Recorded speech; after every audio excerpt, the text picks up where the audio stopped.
So this is about base ratio. So base ratio is A plus T divided by G plus C. It may or may not be equal to 1. Now let us consider this aspect of the Chargaff's rule. If we write there are some samples of DNA, or we can say some regions of DNA, where we can note that A plus T divided by G plus C is equal to 1. The base ratio is unity. Number one case. Number second case is that in some other regions of DNA we can see in some other regions, or we can see samples of DNA. What we observe, A plus T divided by G plus C is less than 1. If it is less than 1, that means GC pairs are more in such a sample of DNA, and the DNA will be called as GC rich DNA.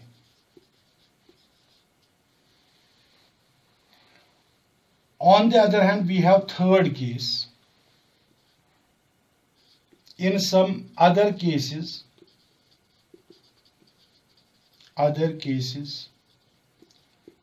we observe that this ratio, base ratio, is greater than 1. If such is the case, the DNA is said to be AT rich DNA. AT rich DNA. So this was about the base ratio, and in this way we have completed the Chargaff's equivalence rule in DNA. I told you earlier that many workers helped Watson and Crick in elucidating the structural model, and Watson and Crick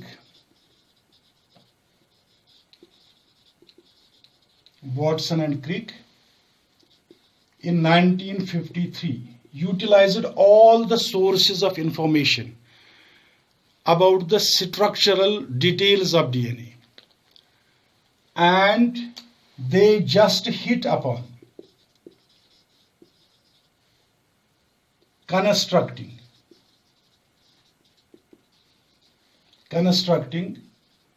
a structural model. And according to them,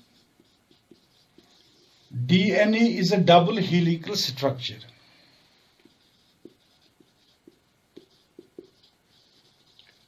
Double helical structure, where there are two polynucleotide chains.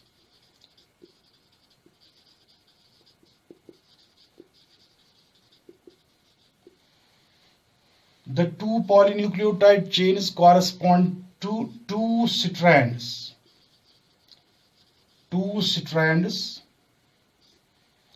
of DNA. The two strands run in anti-parallel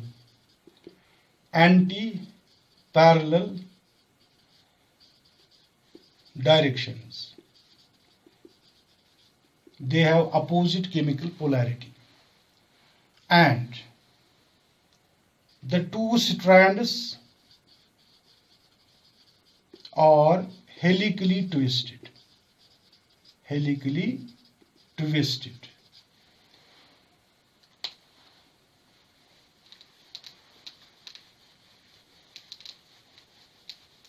Each strand consists of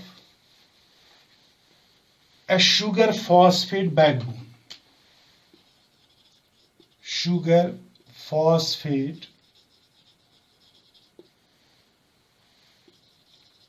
backbone. And when the two strands become helically twisted, there becomes a common sugar phosphate backbone. To the sugar phosphate backbone, there are nitrogenous bases. Nitrogenous bases which are complementary, and there is establishment of hydrogen bonds. Hydrogen bonds between the complementary bases. These nitrogenous bases are set at right angles to the two polynucleotide chains, so that the hydrogen bonds between the complementary bases will form the crossbars of the ladder-like structure. And the hydrogen bonds and the nitrogenous bases, they constitute the hydrophobic core. Hydrophobic core of DNA molecule. That is, if we draw a DNA double helix molecule,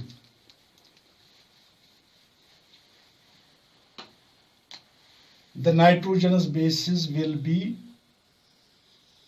towards the interior.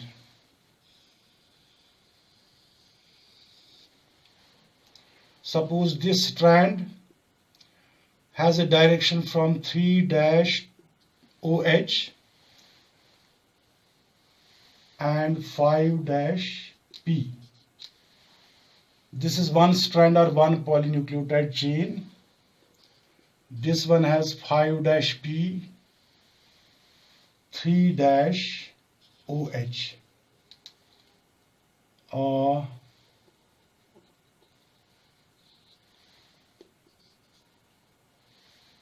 These are the two polynucleotide chains or strands of DNA, and they are anti-parallel, and hence the complementary bases establish the hydrogen bonds, and these hydrogen bonds remain towards the interior of the sugar phosphate backbone, and they constitute the hydrophobic core. Hydrophobic core of DNA. Previously, I told you that there is formation of these minor grooves and major grooves. And I also told you about the diameter of this DNA molecule. It is approximately 20 angstroms. I also told you how the diameter of DNA double helix molecule is maintained as constant. So this is about the structural model of DNA. Now DNA in the living cells occurs in the usual form that you call as bDNA form. bDNA form. This is the usual form of DNA. Usual form of DNA. And this form was explained to us by Watson and Crick in their structural model. This bDNA form occurs in all the aqueous media. Aqueous media of cells. And in the aqueous media of cells, this bDNA form, this is right-handed helix. Right-handed helix. It has a diameter of approximately 20 angstroms, and there are approximately 10.4 bases, or we can say base pairs, per turn of DNA. So these are its various aspects. But sometimes in the living cells, some other forms of DNA are also noted. those forms can be developed from the bDNA form under the conditions of dehydration and high salt concentration. That is when the chemical environment of cells changes drastically. The DNA can assume many other forms. Among those forms, we have A form of DNA. A form of DNA. And also there is Z form of DNA. Z form of DNA. There are many other forms. For example, we have C form and D form. There is also E form of DNA. But these are some other forms which are worth mentioning here. A form of DNA. This usually does not exist in the cells, but sometimes it can occur under certain conditions. And A form of DNA has the diameter of 23 angstroms. This is the diameter. And it bears approximately 11 base pairs per turn. 11 base pairs per turn. So out of A and B form of DNA, this A form of DNA is the shortest possible and thickest possible DNA. Shortest possible and also thickest possible, thickest form of DNA out of two, I mean to say A form and B form. इन दो में से जो है A form shortest form है और thickest form. This you can here examine. This A form has 23 angstroms diameter, whereas the B form has 20 angstroms. While B form of DNA has approximately 10 or 10.4 base pairs per turn, this one has 11 base pairs per turn. So this makes the DNA short. Now after this, we have another form of DNA, that is zDNA. The zDNA is, however, a left-handed helix. This too is a shorter form. This is left-handed helix. Other forms are right-handed, but this one is left-handed. This bears a single major groove. Major groove is single in it. And it is a short form of DNA. This has a zigzag sugar phosphate backbone. Sugar phosphate backbone is zigzag. Sugar phosphate backbone. ये zigzag होती है. 12 base pairs per turn. And this has a diameter of 18 angstroms. So this was about the zDNA form. So we have studied about the various forms of DNA. Now let us proceed further. If we consider a DNA double helix molecule and we treat it with some alkalis or acids, or we can treat it with high temperature. Suppose a temperature of approximately 100 degrees Celsius, or we can treat it with alkalis or with acids. The DNA becomes denatured. Denaturation occurs. Denaturation means the two strands of DNA, they separate from each other.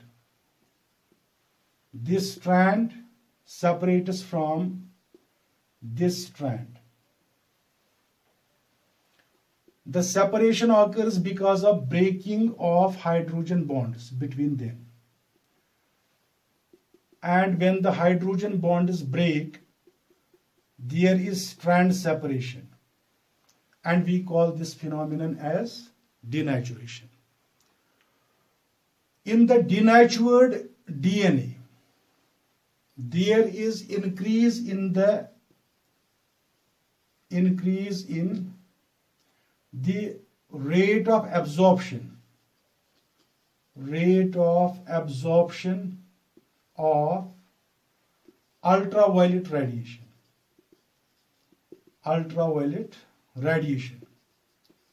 For example, 260 nanometers wavelength.